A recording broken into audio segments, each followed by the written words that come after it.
श्री स्वामी समर्थ. श्री गुरुदेव दत्त. मंडळी, श्री दत्तात्रेय. दत्त उपासना व पादुका. पादुकांना नमस्कार कसा करावा?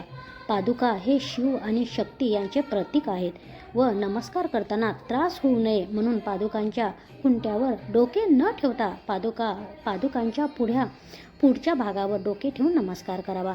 डावी पादुका ही शिव स्वरूप आहे आणि उजवी पादुका ही शक्ती स्वरूप आहे. डावी पादुका ईश्वर म्हणजे ईश्वराची अप्रकट तारक शक्ती आणि उजवी पादुका म्हणजे ईश्वराची अप्रकट मारक शक्ती होय. पादुकांच्या अंगठ्याहून पादुकांच्या खुंट्या आवश्यकतेप्रमाणे ईश्वराची तारक आणि मारक शक्ती बाहेर पडत असते. ज्यावेळी आपण पादुकांच्या अंगठ्यावर डोके टेकवून नमस्कार करतो त्यावेळी काही जणांना त्यातील प्रकट शक्ती न पेलवाने त्रास होऊ शकतो.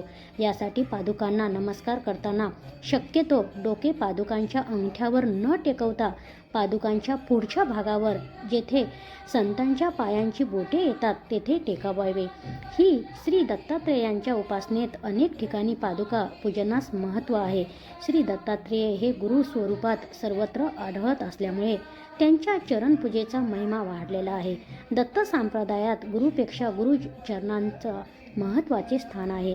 म्हणूनच दत्तपंथीयात श्री गुरु व त्यांच्या चरण पादुका यांना फार महत्त्व आहे. श्री गुरूंच्या व इष्टदेवतांच्या पादुका पूजनांचा प्रकार फार पूर्वीपासूनच आहे. श्रीराम वनवासात असताना भरताने त्यांच्या पादुका सिंहासनावर ठेवून आदरभाव दर्शविला होता.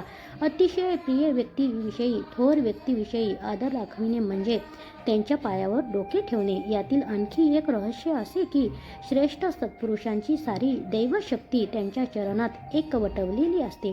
त्यांच्या चरण स्पर्शाने कंपनाद्वारा ती शक्ती भक्तात संचारत असल्याचा अनेकाचा अनुभव आलेला आहे.